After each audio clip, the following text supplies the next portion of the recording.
Hi, this is Dee at Aloha Astro. Let's take a look at the forecast for today.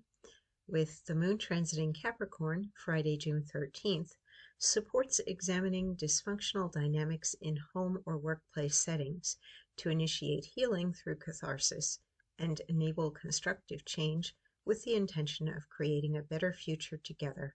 As the moon forms a trine aspect to Uranus and Taurus, a quincunx aspect to the Sun in Gemini, and a square aspect to Chiron in Aries, while Uranus is square to Mars in Leo and forms a minor grand trine aspect pattern with Saturn conjunct Neptune in Aries and Pluto retrograde in Aquarius.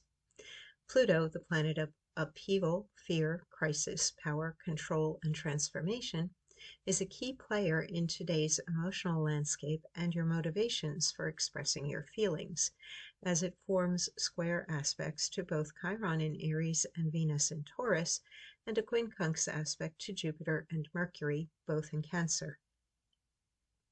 It may be the right time to share your feelings of hurt or pain, or your observations of dysfunctional patterns of behavior someone else is stuck in that impacts you.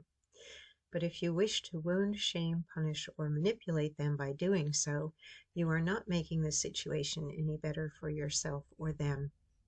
There are wonderful aspects in place for reaching higher and doing better together, but Venus in Taurus square to Pluto in Aquarius activates stubborn fixed energy that indicates you or the other may get something out of the hurt or dysfunction and will resist change.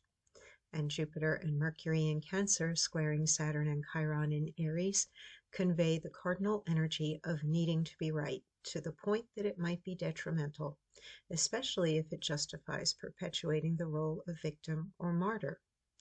The Sun in Gemini forming a minor grand trine aspect pattern with Mars in Leo and Chiron in Aries indicates that seeking an impartial third party to moderate and direct the conversation and ensure that it remains constructive and respectful will give you the best results.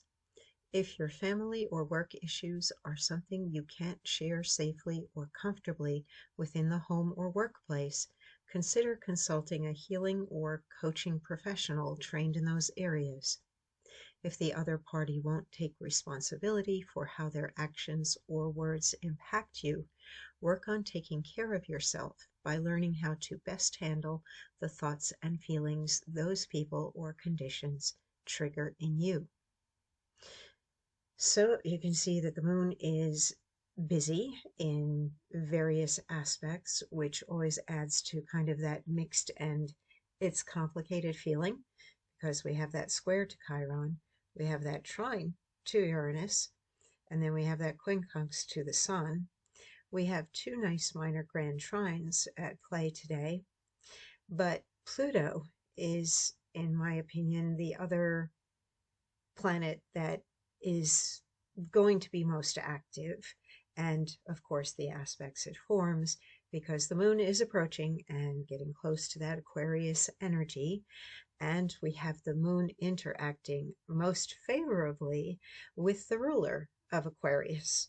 So if we look at, well, what else is going on in Aquarius, there we have Pluto, and Pluto has this very strong minor grand trine with the other outer planets, where we have Neptune and Saturn interacting with Uranus and Pluto, that all says, okay, how can we get to one place together? How can we basically unify and agree and move toward the future in a more constructive way?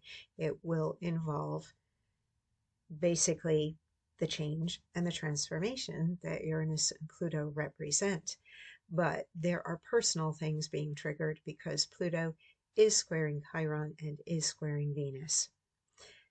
Chiron, in turn, is busy in this other minor grand trine, where we see the Sun, Jupiter, Mercury, all pointing here toward Mars in Leo, that is saying, well, okay, let's take some action. Come on, have the courage, get it out there, let's do this. But we've got that square that indicates the impulse needs to be moderated or controlled. And this square is the one that brings up,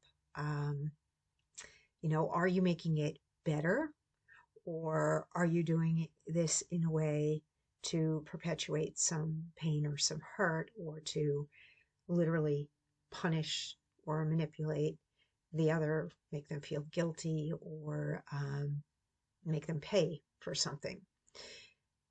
So, motivations, the underlying motivations behind things, can be very revealing. I think that this lunation, this moon transit, coming after that full moon in Sagittarius, although we're getting, more days past that full moon, we still have the after effects. And a full moon is always going to illuminate something and bring it up to the surface for you to see. Uh, as we move toward the moon entering Aquarius, we may have even further revelations as it joins Pluto, and anything that has been very suppressed or hidden may suddenly come into view. Today may be where little bits and pieces come up, or you're wanting to gain greater control over what you're seeing, what you're experiencing, what you're feeling.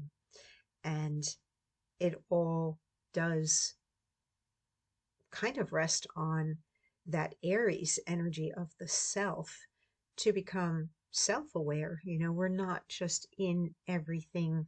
It's not just, oh, the other person did this or that. We also are participatory with our energy one way or another. And that is what the moon and in Capricorn and Mercury and Jupiter in Cancer are about, constructive togetherness. What are we feeding, both in our own beliefs and in our mind, and in our participation and engagement with others? All right, that's it for today, and it can be complicated and deep, or you can take the self-responsibility and be proactive and work on making things better for yourself. Take care, and I'll be back again tomorrow.